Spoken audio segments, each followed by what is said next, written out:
just wanted to sort of reset and or remind all of us is sort of what the master plan going on here is.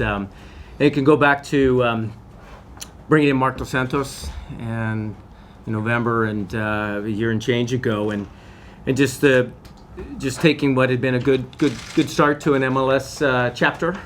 First years, it definitely wasn't on the path of great, and just the expectations, revisiting from the ownership on all through to say, okay, what does this look like the next decade? What are we in this for? What's going to happen? And the lead through that is always people. Right, it's always leadership. Comes down to structure, leadership, etc. So you've watched, and some people like Bobby into new roles, and John Furlong, great help, but John's did a great stint, 8+ years, but just time to kind of refresh and get focused. Global search for Axel Schuster, our sporting director, and Axel feels like a wily veteran now with this amount of time in there, but he's been a great addition to what's happening, and.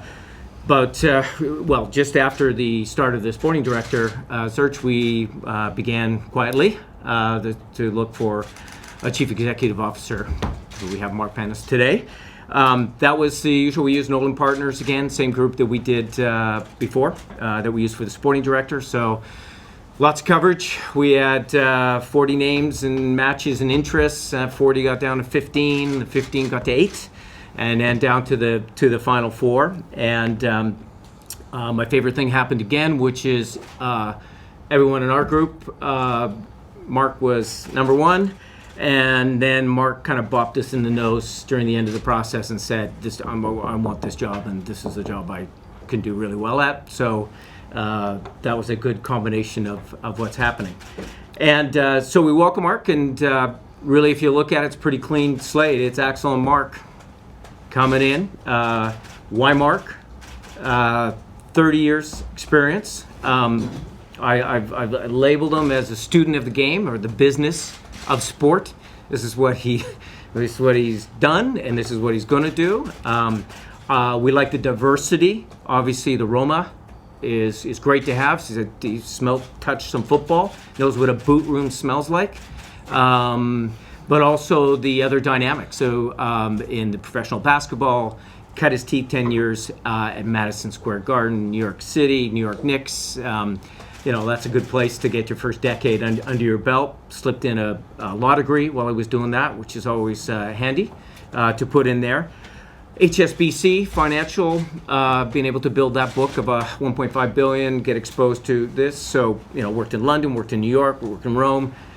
A great body of work, but at the end of it, felt like one of us, which is great growth, great opportunity, ton of work to do. Let's get stuck in and let's get this going.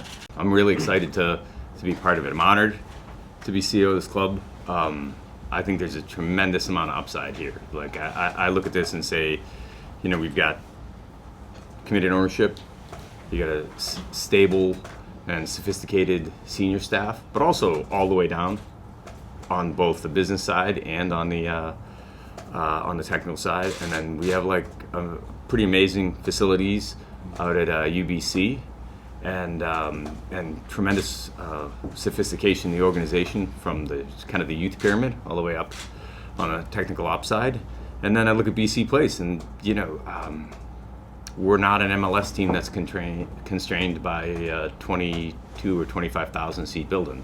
As I was doing my research for this opportunity, one of the things that really stood out for me was that when the city of Vancouver was half as large as it is today, it was able to draw, on occasion, upwards of 50,000 people. And there's a 54,000 seat stadium there. So, and there's a lot of customization possible with the sales structure. So whether we're drawing 25 or 30 or 35 or more, we have that capability. So there's flexibility there to create a really intense home pitch advantage, and that's also something that's very appealing.